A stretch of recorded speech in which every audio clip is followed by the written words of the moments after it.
பல்கலை சமுதாய வானொலி நேயர்கள் அனைவருக்கும் உற்சாகமான வணக்கங்கள். இனி நம் வானொலியில் வாரந்தோறும் புதன்கிழமை கயலுடன் கவிதை உலா என்ற நிகழ்ச்சியை அறிமுகப்படுத்த போறோம் நேயர்களே. இந்த நிகழ்ச்சியில முனைவர் கயல் அவர்கள் நமக்காக வாரந்தோறும் சுவையான கவிதைகளை பகிர இணைய இருக்காங்க. இவர் 1999ஆம் ஆண்டுல இருந்து கல்லூரி பணியில் உள்ளார். தற்பொழுது வேலூர் முத்துரங்கம் அரசு கலைக்கல்லூரியில மேலாண்மை துறையில பேராசிரியராக பணியாற்றி வராங்க. 2015ஆம் ஆண்டு கல்லூஞ்சல், 2016ஆம் ஆண்டு மலைக்குருவி, 2018ஆம் ஆண்டு ஆரண்யம், 2019ஆம் ஆண்டு ஆதிவாசிகள் நிலத்தில் போன்சாய், 2020ஆம் ஆண்டு உயிரிழப்படை ஆகிய 5 கவிதை நூல்களையும் வெளியிட்டுள்ளார். இது தவிர 2021ஆம் ஆண்டு தனுமையின் இக்கணம் அப்படிங்கிற ஒரு நூலையும் மொழிபெயர்ப்பு கட்டுரையாக வெளியிட்டிருக்காங்க. அதே மாதிரி பழைய கடவுளரும் புதிய துர்தேவதைகளும் எனும் சமகால தீபத்திய சிறுகதைகள், கனவு இல்லம் எனும் தலைப்பில் அமெரிக்க சிறுகதைகள் என 2 மொழிபெயர்ப்பு தொகுப்புகளும் இந்த வருடத்துல வெளியிட்டிருக்காங்க. கோட்டை தமிழ் முற்றம் என்ற அமைப்பை 2021ஆம் ஆண்டு இவர் தொடங்கியுள்ளார். இனிய உதயம், குங்குமம், கல்கி, நடுக்கல் ஆகிய அச்சு இதழ்களில் கவிதையும், பேசும் புதிய சக்தி இதழில் மொழிபெயர்ப்பு சிறுகதையும் வெளிவந்துள்ளன. வாசகசாலை, தமிழினி, கனலி, வனம், நடு ஆகிய இணைய இதழ்களில் 2020ஆம் ஆண்டு தொடங்கி இன்று வரை 25ற்கும் மேற்பட்ட மொழிபெயர்ப்பு கதைகளும் 2 மொழிபெயர்ப்பு கட்டுரைகளும், காற்றுவெளி, செம்மலர், கொலுசு, சிலம்பு ஆகிய இணைய இதழ்களில் பல கவிதைகளையும் சிறுகதைகளையும் வெளியிட்டுள்ளார். தமிழில் இருந்து ஆங்கிலத்தில் ஏராளமான 40 கவிதைகளை மொழிபெயர்த்துள்ளார். சில சிறுகதைகளையும் தமிழிலிருந்து ஆங்கிலத்தில் மொழிபெயர்த்துள்ளார். இவருடைய படைப்புகள் இன்னும் ஏராளம். இவர் தன்னம்பிக்கை பேச்சாளராகவும் பட்டிமன்ற பேச்சாளராகவும் தொடர்ந்து ஊடகங்களில் இயங்கி வருகிறார். தற்போது நம் அழகப்பா பல்கலை சமுதாய வானொலியில் கவிஞர் கயல் அவர்கள் இணைகிறார். வாங்க நேயர்களே, கவிதை உலா போகலாம்.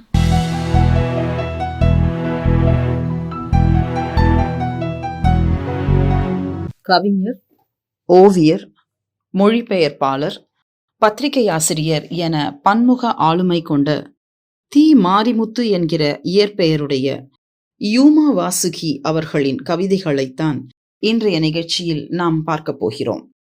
தஞ்சாவூர் மாவட்டத்தில் உள்ள பட்டுக்கோட்டையில் பிறந்த கவிஞர் யூமா வாசுகி ஓவிய கலையில் பட்டம் பெற்றவர். தமிழின் நவீன ஓவியராகவும் தன்னை அடையாளப்படுத்திக் கொண்டுள்ளார்.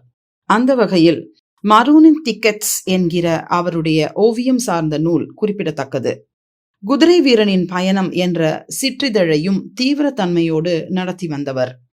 உனக்கும் உங்களுக்கும், தோழமை இருள், அமுதப் பருவம் வலம்புரியாய் அணைந்ததொரு சங்கு, இரவுகளின் நிழற்படம் ஆகிய கவிதை நூல்களும், உயிர்த்திருத்தல் எனும் சிறுகதை தொகுப்பும், இரத்த உறவு, மஞ்சள் வெயில் ஆகிய நாவல்களையும் எழுதியுள்ளார்.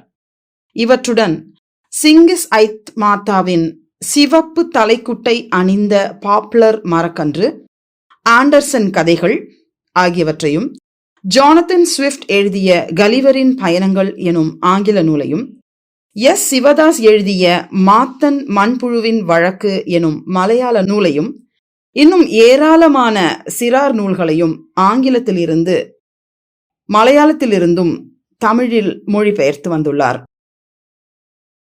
தன்வியின் பிறந்த நாள் எனும் சிறார் கதைகள் நூல் அடுத்த வெளியீடாக வர உள்ளது. கவிஞர் யூமா வாசுகி எழுதிய மதுக்கடையில் உருளும் கோலி குண்டுகள் என்னும் கவிதையை வாசிக்கிறேன். குடிப்பவர்களுக்கு குற்றேவல் புரிந்து அலை கழிந்த சிறுவன் நிறைந்த போதையில் வெளியேறும் ஒருவனிடம் இறைஞ்சிய சில்லறை கை நழுவி விழுகிறது தரையில். எடுக்க குனிகையிலோ நிகழ்கிறது ஒரு அற்புதம். அவன் சட்டை பையில் இருந்து தவறி கலீரிட்டு சிதறின கோலி குண்டுகள். அத்தனை பேரையும் சட்டென்று இணைத்து கொண்டு நெடுக ஓடுகின்றன அவை. கடந்த காலங்களில் மிதந்து பார்த்து இருந்தவர்களின் பால்யத்தில் தட்டி நின்றன. தயங்கி திகைத்த சிறுவனிடம் கருணை கூர்ந்து ஒருவன் தன் அருகே கிடந்ததை எடுத்துக் கொடுத்தான். போதை மிகைத்த அன்புடன் மற்றொருவனும் அவ்வாறே செய்தான். நெகிழ்ந்த கரங்கள் பல ஆசிகள் என கோலி குண்டுகளை பொறுக்கிச் சேர்த்தன அவனிடம். குடிப்பவர்களுக்கு தேவையான மது, மதுவுடன் சேர்ந்து உண்ணும் தீனி வகையறாக்களை எல்லாம் விநியோகம் செய்து கொண்டிருக்கிற ஒரு சிறுவனில் இயல்பாக தொடங்குகிறது இந்த கவிதை. முதல் வரியிலேயே ஒரு மதுக்கடையில் பணி செய்து கொண்டிருக்கிற ஒரு சிறுவன் என்கிற போது நம்முடைய மனம் அந்த காட்சியை கற்பனை செய்து பார்க்கிற போது ஒரு வருத்தம் நமக்குள் கிளைவிடுகிறது. இதில் நிறைந்த போதையில் வெளியேறும் ஒருவனிடம் இறைஞ்சிய சில்லறை என்கிற வரி சிறுவனுடைய பரிதாபமான நிலையை காட்டுகிறது. இதன் மூலமாக அந்த நபர் சிறுவனுக்கு சில்லறை ஏதும் தராமல் வெளியேறுகிற போது அவன் கதவருகே போய் கெஞ்சி கேட்பது என்பதைத்தான் இந்த இறைஞ்சி நிற்பது என்கிற சொல் உணர்த்துகிறது. ஆனால் அப்படி பெற்ற சில்லறையும் கை நழுவி விழுந்து விடுகிறது. அதை சொல்கிற போது நிகழ்கிறது ஒரு அற்புதம் என்கிறார். அதுவரையில் ஒரு சாதாரண காட்சியாக நகர்ந்து கொண்டிருந்த கவிதை ஏதோ ஒரு அற்புதம் நிகழ்கிறது என்கிற போது என்னவாக இருக்கும் என்று நம்மை யோசிக்க வைக்கிறது. அவனுடைய சட்டைப்பையில் இருந்து கோலி குண்டுகள் தவறி விழுகின்றன, தரை நடுக ஓடுகின்றன. அதை கலீரென என்று சொல்லும் பொழுது நமக்கும் அந்த ஓசை கேட்கிறது. கடந்த காலங்களில் மிதந்து பார்த்து இருந்தவர்களின் பால்யத்தில் தட்டி நின்றன. இந்த சொற்பிரயோகங்களில் குடிச்சாலைக்கு வருகின்ற ஒவ்வொருவரும் தங்களுடைய கடந்த காலத்தில் லயித்து கிடக்கிறார்கள். ஏதோ ஒரு விஷயத்தை தமக்குள் யோசித்தபடி அந்த விஷயங்களில் சிடுக்குகளில் இருந்து தப்பித்து அதனை அந்த குப்பிக்குள் நிறைத்து கரைந்து போக துடித்தவர்களாக அங்கு அவர்கள் அமர்ந்திருக்கிறார்கள். ஆனால் அவர்களால் அவற்றை முழுவதும் மறக்க முடியவில்லை. ஆகவே அதில் மிதந்து கொண்டிருக்கிறார்கள். குடித்தால் அனைத்தும் மறந்து கரைந்து போய்விட முடியுமா என்ன? மிதக்கிறார்கள். ஒரு கப்பல் பயணம் செய்து கொண்டிருக்கிற போது கட்டையோ ஏதோ ஒன்றோ தட்டி நிற்பது போல அந்த கோலி குண்டு தட்டி அவர்களுடைய மிதக்கும் பயணத்தை நிறுத்துகிறது என்பதாக எவ்வளவு அழகான வரி பாருங்கள். அதிலும் எதில் தட்டி நிற்கிறது என்றால் அவரவருடைய பால்யத்தில் தட்டி நிற்கிறது. இந்த பால்யத்தின் என்ற சொல்லின் மூலமாக அங்கு குடித்துக் கொண்டிருந்த அனைவரையும் கவிஞர் யூமா வாசுகி குழந்தைகளாக, சிறுவர்களாக மாற்றிவிட்டார். இப்போது அவர்கள் அனைவரும் கோலி விளையாடு கொண்டிருக்கின்ற ஒரு குழு சிறுவர்களாக மாறிப்போய்விட்டார்கள். கவிதையில் முதலில் தொடங்கிய ஒரு மதுச்சாலையின் காட்சி எப்படி தெருவில் கோலி குண்டு விளையாடும் சிறுவர்களை கொண்ட ஒரு காட்சியாக அப்படியே மாறிவிட்டது பார்த்தீர்களா கன நேரத்தில்.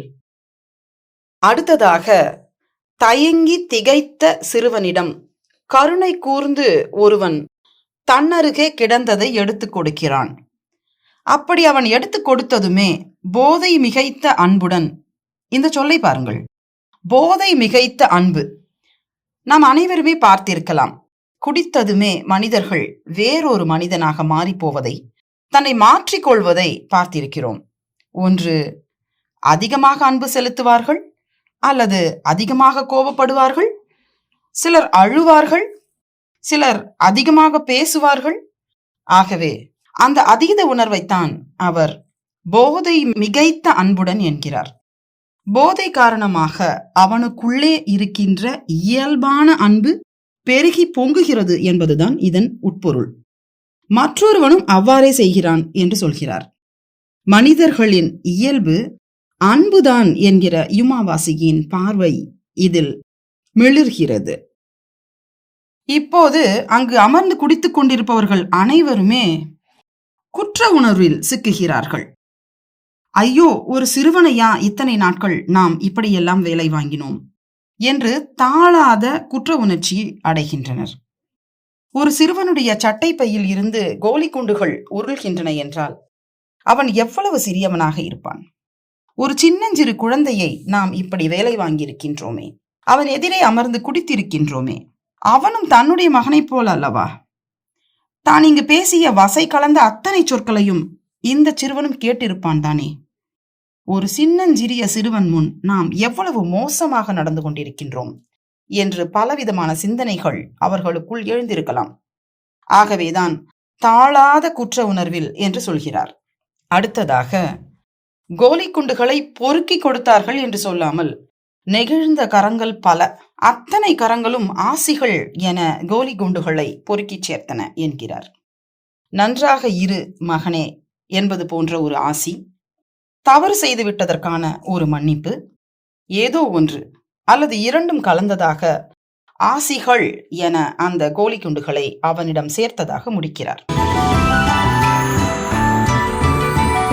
மதுச்சாலை என்பது ஒரு குழந்தை வரக்கூடாத இடம்.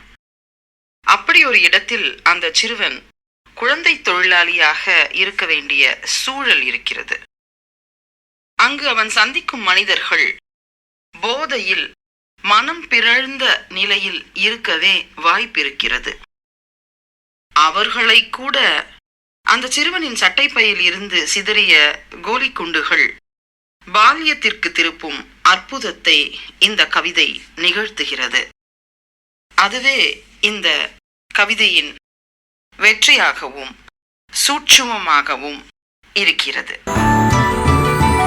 மற்றொரு அற்புதமான கவிதையோடு அடுத்த வாரம் புதன்கிழமை உங்களை சந்திக்கிறேன் நேயர்களே. நன்றி, வணக்கம்.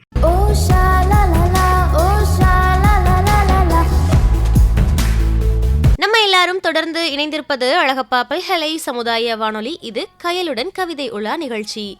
வாரந்தோறுமே புதன்கிழமை இனி நம்ம சுவையான கவிதைகளை கவிஞர் கயல் அவர்களின் குரல்ல கேட்டு ரசிக்க போறோம்.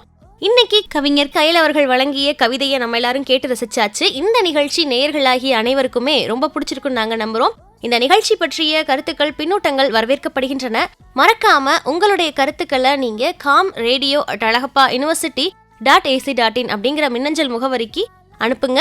இந்த நிகழ்ச்சியை நீங்க அழகப்பா பல்கலை சமுதாய வானொலி மற்றும் அழகப்பா பல்கலைக்கழகத்தின் இன்டர்நெட் ரேடியோ, ஸ்பாட்டிஃபை, கூகுள் பாட்காஸ்ட்லையும் கேட்டு ரசிக்கலாம். நன்றி நேயர்களே.